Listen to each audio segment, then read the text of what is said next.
Welcome back to PowerPlay. Well, Saskatchewan Premier Brad Wall dabbled a toe in some environmental issues today with a web-driven protest of his own. He posted this message on his Facebook page this morning. He says, if Thomas Mulcair thinks a strong resource sector is a disease, what is his cure? Higher resource taxes? NDP needs to explain. Well, the Premier is here to talk to about his view a little bit more. He joins me from Regina. Welcome to the show, Premier Wall.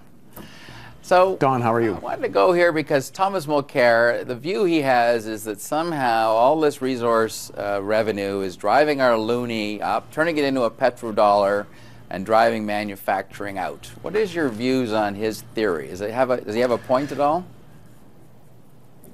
Well, I would say no. I think it's a very tenuous economic construct that he has offered. Certainly a high dollar has an impact on all manufacturing. It's true. But we ought to be looking at ways to increase productivity in this country and not relying on a quote-unquote cheap dollar for that productivity. I'd make this point as well, Don. The same decline, unfortunately, in manufacturing has happened in the U.S. Rust Belt at the same time that it's happened in parts of this country, of our country. In Michigan and in Ohio, you can trace an almost exact decline in manufacturing. Well, what's the explanation for that?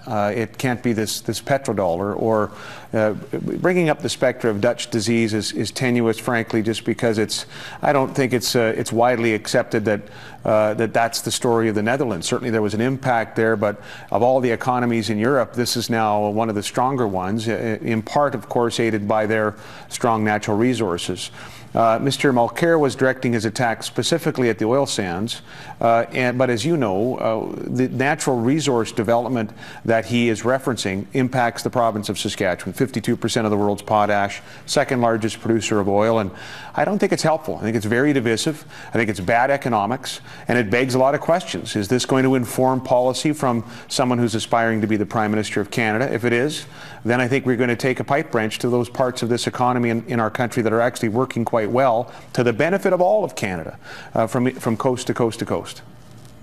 Have you heard at all from the NDP leader since he won, and have you had any feedback as a result of your Twitter and Facebook posts today? Not yet. We, of course, have an NDP opposition in Saskatchewan. We are hoping maybe they could offer some clarification. We know that in March, during the leadership contest, Mr. Mulcair released a paper called Tar Sands, Dirty Oil in Canada's Future. Not very helpful as we try to change that branding that has been put onto it by those who are opposed to Canadian energy exports. There is no country in the world, Don, that's investing more in terms of reducing the CO2 footprint of energy production in our province around clean coal, in other parts of the country around oil, than Canada, including any other energy superpower that I'm aware of. And so while we recognize we have to do more and we have to do better by CO2 mitigation and environmental sustainable energy development that's environmentally sustainable, we can always do more, but no one is doing on a per capita basis as much as we are already. And I think it behooves our national leaders to be proud of the fact that we're an energy power, that we have now a growing, not just on the energy side, but in natural resources, a growing sector that's helping at a time when other parts of the economy aren't doing as well as we would all like them to do. That's the beauty of this federation. The disparate parts in terms of our economic engines in different parts of the country often provide each other balance. And I think it's good for the country when any part of that country is providing opportunity at a time when there's dislocation, perhaps in other parts. So, frankly, actually, the resource development of Western Canada and of the country is helping to sustain fiscal federalism, is helping to sustain equalization payments to Mr. Mulcair's home province, now some $8 billion, that help that province deliver programs, that help it keep tuition affordable. The same is true for provinces that are have-not under the formula, as Saskatchewan used to be.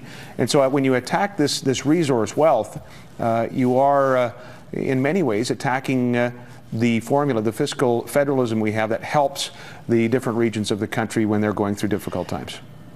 You see, I hear this a lot more, Premier Wall, that Eastern Canada doesn't understand that right now the economic engine is the resource sector out west. And I'm wondering if you find that an ongoing frustration, and if there's anything you need to do to make sure that that message is heard more clearly, whether it's Ontario, Quebec, or even Atlantic Canada.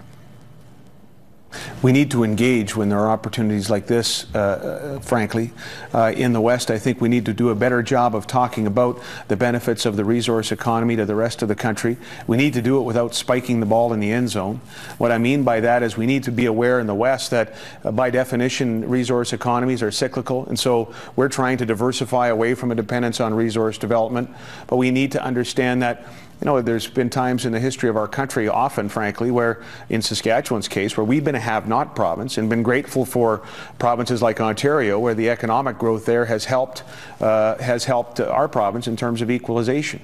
It is a two-way street, and I think we need to do a better job of more proactively communicating the opportunities that come with economic strength in any particular part of the country, and tying that to the programs that are offered across the country, supported at least in part by equalization.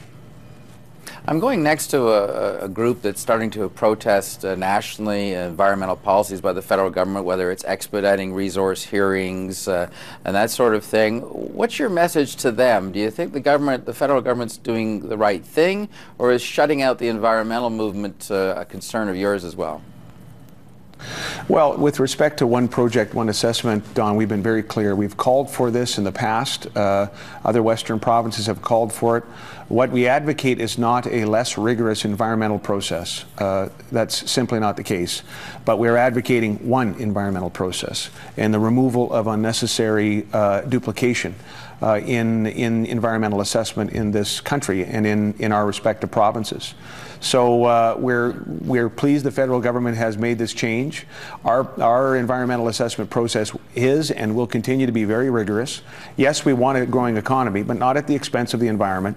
And so I hope those groups will know that the provincial governments take this job very, very seriously, this obligation very seriously. But we don't think it needs to necessarily be duplicative. Okay, well, let's find out what the environmental movement has to say. We're moving on to that right next. Premier Brad Wall, we really appreciate you taking the time to join us today. Thanks for your time, Don. Let's